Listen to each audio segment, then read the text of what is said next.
Sterling Hayden, born Sterling Rhea, Walter in 1916 in Montclair, New Jersey, was a man defined by contradictions and adventures. From a young age, he was drawn more to the open sea than to the bright lights of Hollywood. His early life was shaped by loss and change. The death of his father and his mother's remarriage introduced him to resilience and adaptation. Hayden's towering frame, rugged features, and magnetic presence eventually brought him to Hollywood. Though he always regarded acting as a means to fund his true passions rather than a calling. Beyond his fame, Hayden lived a life of courage and complexity, working as a spy in World War II, exploring human desires and personal freedoms, and navigating love and secrecy in a world intolerant of difference. His story blends the glamour of cinema with the raw honesty of a man constantly searching for meaning. Early life and seafaring dreams. From childhood, Hayden exhibited an adventurous spirit that set him apart from his peers. Growing up in New Jersey, he faced personal upheaval early when his father passed away, prompting him to adopt his stepfather's surname, Hayden. The sea became his sanctuary, offering a sense of freedom that contrasted with the rigid expectations of society. He dropped out of high school and spent his teenage years working on ships, learning to navigate oceans, and gaining invaluable life experience. These years of travel shaped his worldview, instilling a respect for nature's power and unpredictability.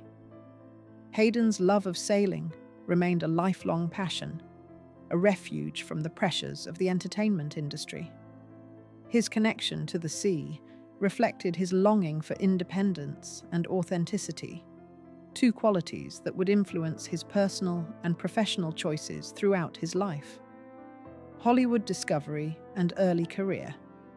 Hayden's entry into Hollywood was almost accidental.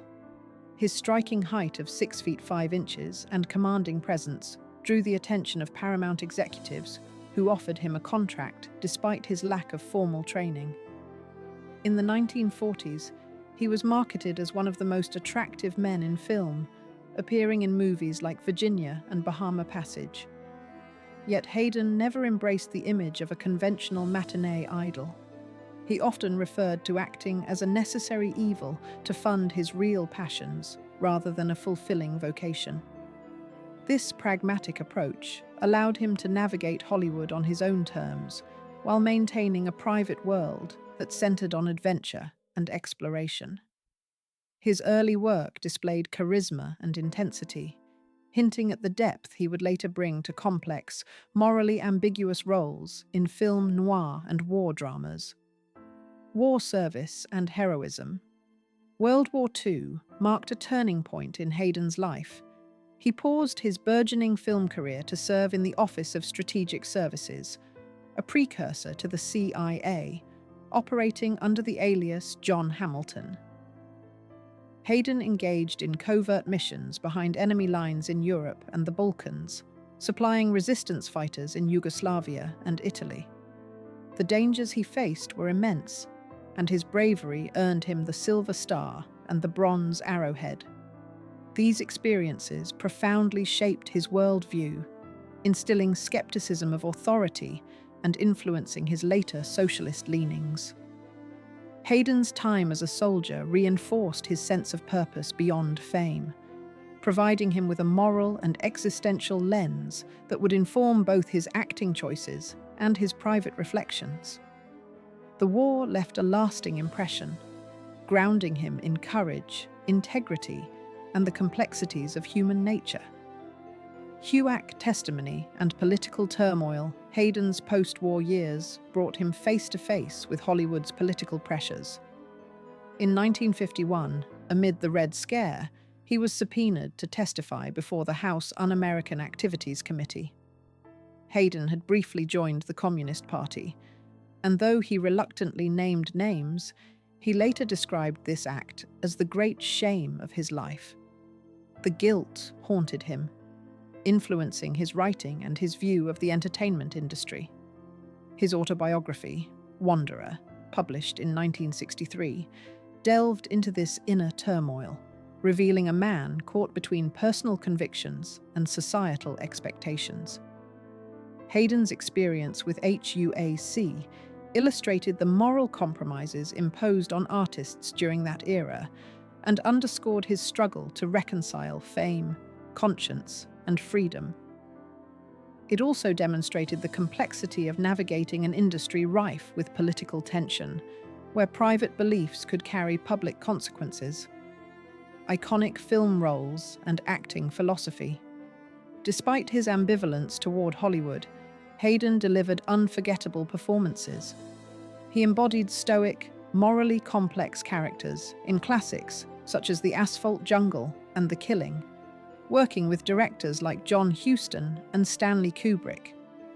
His portrayal of General Jack D. Ripper in Dr. Strangelove showcased both dark satire and commanding presence, while his role as Police Captain McCluskey in The Godfather added gravitas to one of cinema's greatest narratives.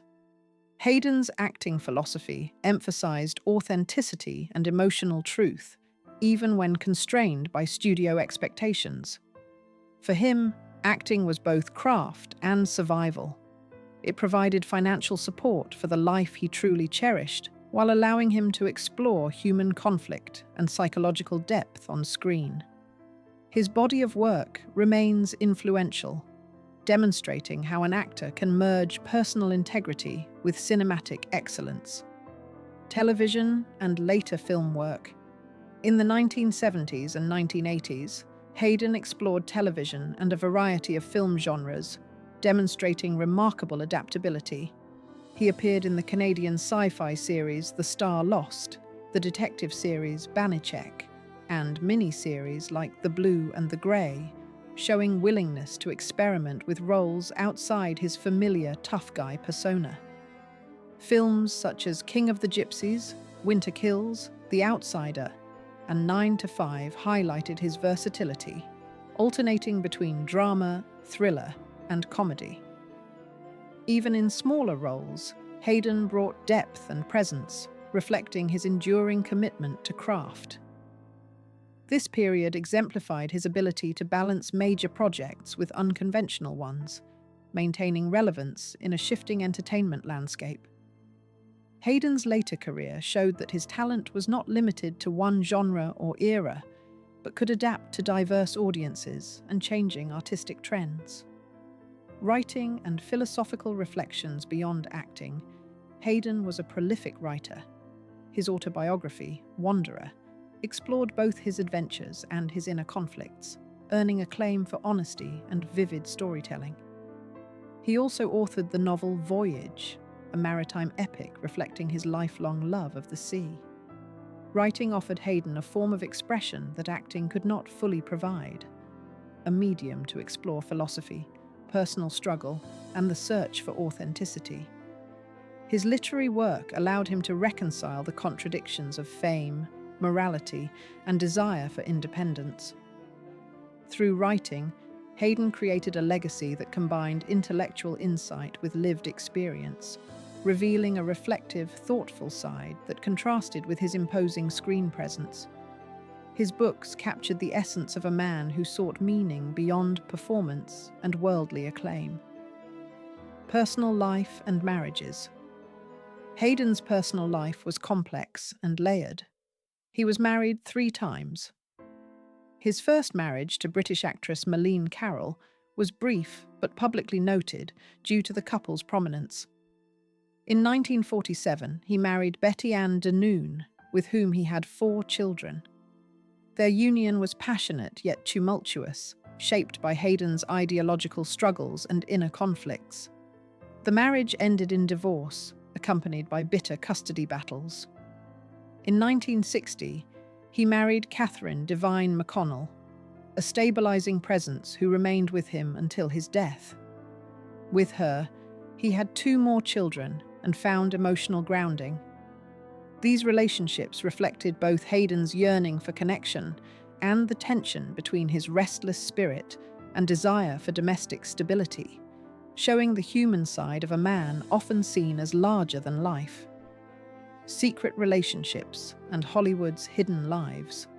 In private, Hayden engaged in romantic relationships with several male actors, a revelation he shared only later in life. Figures such as Clifton Webb, Anthony Perkins, and Sal Mineo were among those he mentioned. Relationships conducted in secrecy due to Hollywood's intolerance of homosexuality. These connections were marked by emotional depth, vulnerability, and mutual understanding.